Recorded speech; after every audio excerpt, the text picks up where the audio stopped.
Hey, good Thursday morning. Good Thursday morning. I'm going to answer a question that was sent to me via Messenger.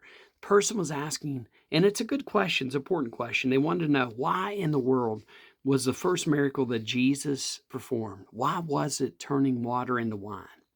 So I'm going to try to answer that question for you. But before I answer the question, I want to go back to the story itself. It happens in John, the Gospel of John, chapter 2. And in John chapter 2, it says on the third day, this is verse 1 of chapter 2. On the third day, uh, now that's important, third day, because Easter, remember Holy Week? Jesus is crucified Friday. On the third day, he rose from the dead, right? So the miracle, the first miracle that Jesus does, it says on the third day, a wedding took place at Cana in Galilee. Jesus' mother was there, and Jesus and his disciples had been invited to the wedding. When the wine was gone, Jesus' mother said to him, "They have no more wine." Now, listen to what Jesus says. "Woman, why do you involve me?" Jesus replied, "My hour has not yet come." But Mary, his mother, said to the servants, "Do whatever he tells you." So, in other words, Mary must have known that this was the moment. This was the moment that Jesus was to do this miracle because there's a purpose for it. And the purpose that God has for this miracle at this place at Cana in Galilee is prophetic. It was mentioned in the book of Isaiah. And sometimes when we read the Bible, when we read the stories of Jesus, the miracles of Jesus, we don't relate, we don't look back. We don't see the significance of the Old Testament prophets. But the Old Testament prophet Isaiah prophesied this particular miracle and where it would happen. And so Mary says to Jesus, "The wine is gone. They have no more." And Jesus says, "Woman, why do you involve me?" And Jesus says to Mary, "My hour has not yet come." But what does Mary say? Well, Mary turns to the servants and says, "Do whatever he tells you." Because Mary, I think, she knew what was about to happen. She knew that this was the day. So listen to what happens next. Nearby stood 6 stone water jars, the kind used by the Jews for ceremonial washing, each holding from 20 to 30 gallons. And Jesus said to the servants, "Fill the jars with water." So they filled them to the brim. Then he said to them, "Now draw some out, take it to the master of the banquet." And what Jesus did was, from the time they filled those water jars and from the time they take a sample to the master of the banquet, it turns into wine. And it's not just any wine. It is not the cheap stuff. This is the good stuff. Now, I personally do not drink wine. I don't drink. I don't. I don't drink alcohol.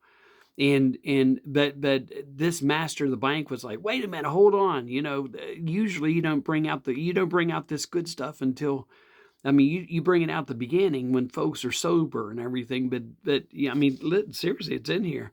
He says he called the bridegroom aside. He said, "Hey, everyone brings out the choice wine first, and then the cheaper wine after the guests had had too much to drink.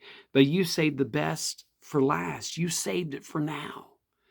And see, they didn't understand that Jesus turned water into wine, but it amazed the master of the banquet, and it amazed the people there.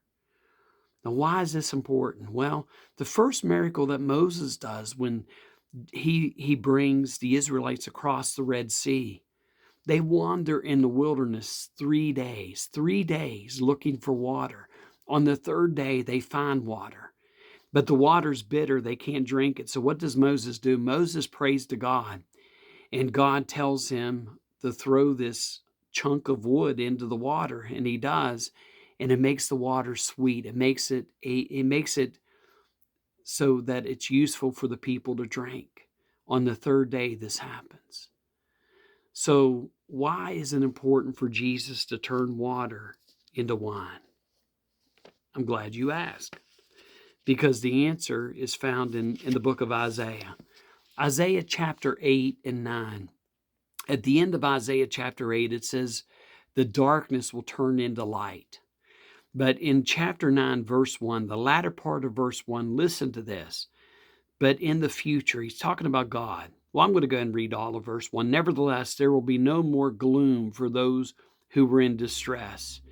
In the past, he humbled the land of Zebulun and the land of Naphtali. But in the future, now listen, in the future, talking about God, he will honor Galilee of the nations by the way of the sea beyond the Jordan. He will honor Galilee of the nations. Now, the Jews also call this Galilee of the Gentiles. And where is Jesus? In John chapter 2, he is at Cana of Galilee, turning water into wine, not just any wine, but choice wine.